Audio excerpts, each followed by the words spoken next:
महंगाई को लेकर कांग्रेस के विरोध प्रदर्शन पर गृह मंत्री अमित शाह ने करारा पलटवार किया। अमित शाह ने कहा कि ईडी की पूछताछ भी नहीं थी, फिर कांग्रेस ने प्रदर्शन क्यों किया। आज राम मंदिर की नींव पड़ी थी, कांग्रेस ने छिपे तौर पर इसका विरोध किया। अमित शाह ने काले कपड़ों में प्रदर्शन करने पर भी सवाल उठाया। उन्होंने कहा, जिस दिन राम मंदिर का शिला पूजन हुआ उसी दिन को विरोध प्रदर्शन के लिए क्यों चुना। कांग्रेस इस तरह से तुष्टीकरण की अपनी नीति को आगे बढ़ा रही है।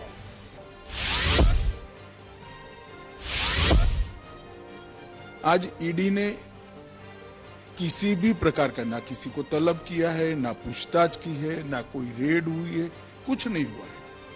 और अचानक ही कांग्रेस ने आज ये कार्यक्रम दिया विरोध का। मैं तो समझ ही नहीं सकता विरोध का कार्यक्रम क्यों आज दिया गया है। और हर रोज जब विरोध के कार्यक्रम होते थे तो अपने अपने ड्रेस में होते थे।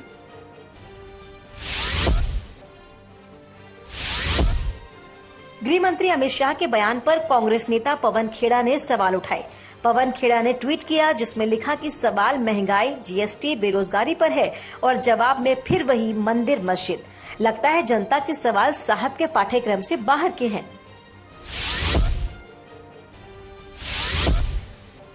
कांग्रेस सांसद राहुल गांधी और महासचिव प्रियंका गांधी को शुक्रवार शाम पुलिस ने रिहा कर दिया। राहुल, प्रियंका समेत तमाम कांग्रेसी नेताओं को पुलिस ने कई घंटे तक पुलिस लाइंस किंग्सवे कैंप में हिरासत में रखा था। रिहाई के बाद कांग्रेस के नेता अधीर रंजन चौधरी ने कहा कि थाने के अंदर हमारी अच्छी खातिरदारी की गई, लेकिन सरकार की तानाशाही को लोग देख रहे हैं। उन्होंने कहा कि हमारी मांग है कि महंगाई और बेरोजगारी कम होनी चाहिए और जीएसटी को वापस लिया जाना चाहिए।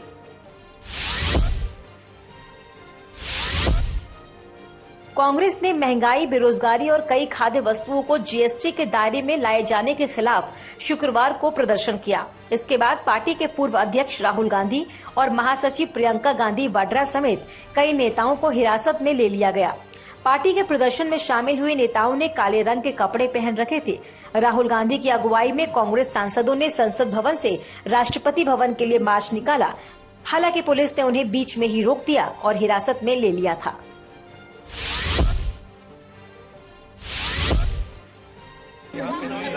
अलाउ नहीं किया जा रहा। हम महंगाई के मुद्दे पे, बेरोजगारी के मुद्दे पे हम यहाँ खड़े हैं। ये आपको जाने क्यों नहीं दे रहे हैं? ये आप उनसे पूछिए।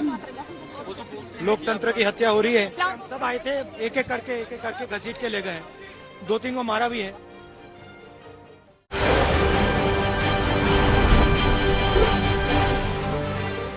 पश्चिम बंगाल की मुख्यमंत्री ममता बनर्जी ने प्रधानमंत्री नरेंद्र मोदी से मुलाकात की।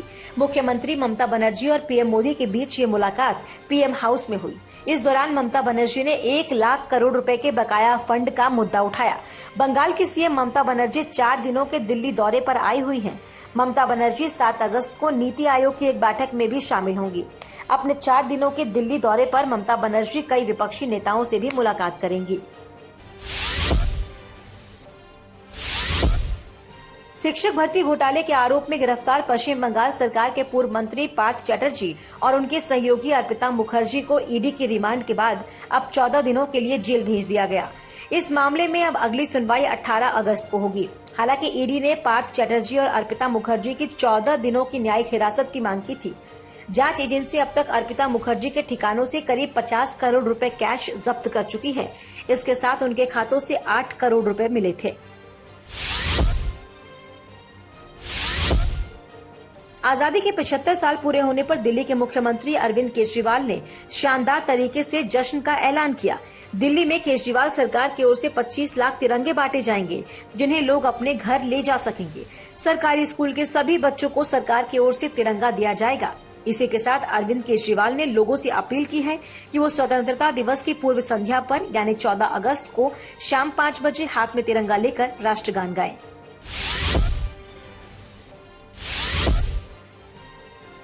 हर घर तिरंगा, हर हाथ तिरंगा, तरह तरह के कार्यक्रम आयोजित किए जा रहे हैं।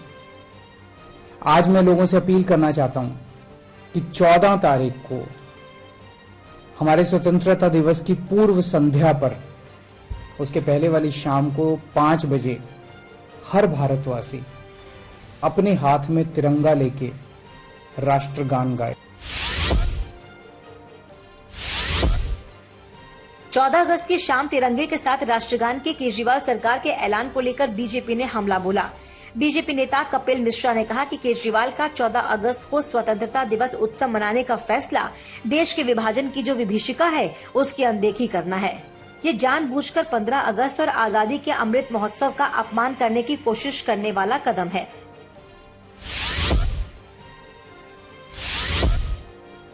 दिल्ली में आम आदमी पार्टी सरकार और एलजी-वीके सक्सेना के बीच तकरार का सिलसिला जारी है। अब एलजी की तरफ से मुख्यमंत्री अरविंद केजरीवाल को शिकायत की गई है, जिसमें नाराजगी जताई गई है कि कुछ इलाकों में साफ पानी नहीं पहुंच रहा और ऐसे मुद्दों की वजह से देश की छवि पर इसका असर पड़ता है।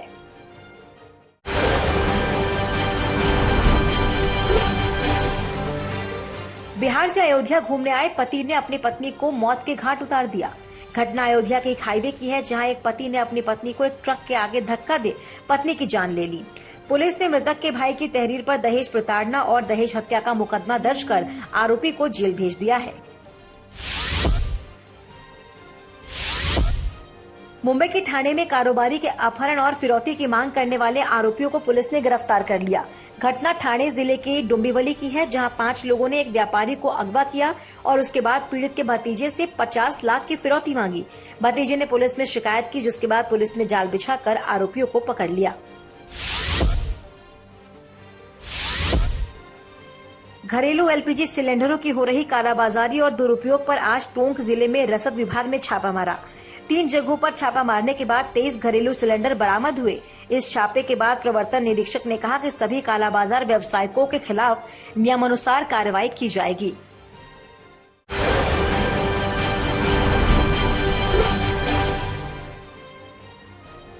कॉमनवेल्थ गेम्स में भारत के रेसलर्स ने धमाल मचा दिया।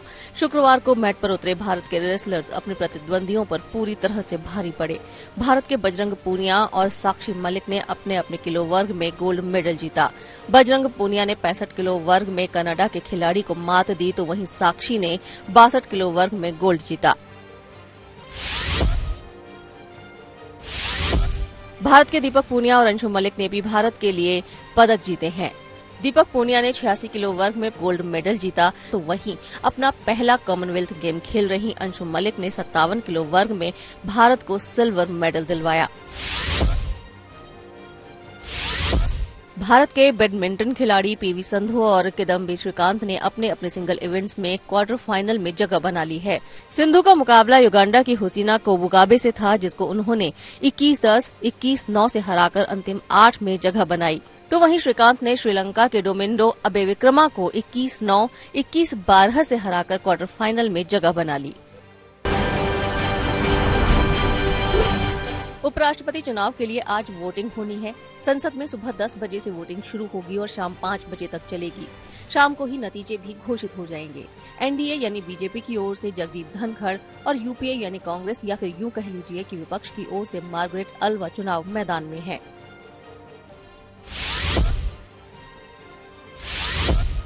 जगदीप धनखड़ राजस्थान के झुंझुनू से आते हैं।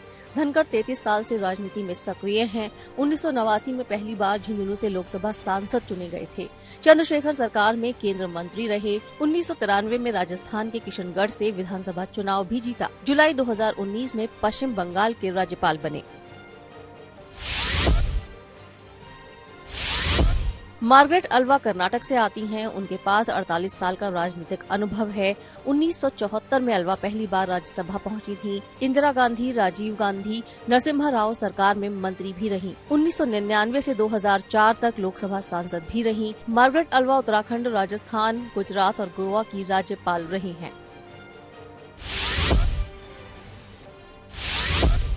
उपराष्ट्रपति चुनाव में कुल 780 वोटर हैं। 543 लोकसभा के और 237 राज्यसभा के। राज्यसभा और लोकसभा को मिलाकर एनडीए के पास 530 वोट हैं। यूपीए के पास सिर्फ 206 वोट हैं। टीएमसी के 36 सांसद वोटिंग में शामिल नहीं होंगे।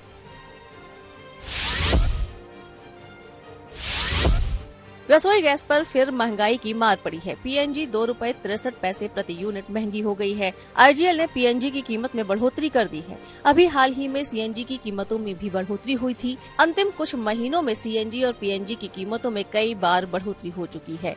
दिल्ली में पीएनजी 50 रुपए 59 पैसे, नोएडा में 50 रुपए 46 पैसे, गुरुग्राम में 48 रुपए 79 पैसे हो गई है। इससे पहले मुंबई, लखनऊ समेत कई शहरों पर गैस वितरक महानगर गैस लिमिटेड ने सीएनजी की कीमत में इजाफा कर दिया था। 71 दिनों से पेट्रोल डीजल के दाम स्थिर बने हुए हैं, लेकिन सीएनजी और पीएनजी के दामों में बढ़ोतरी हो रही है।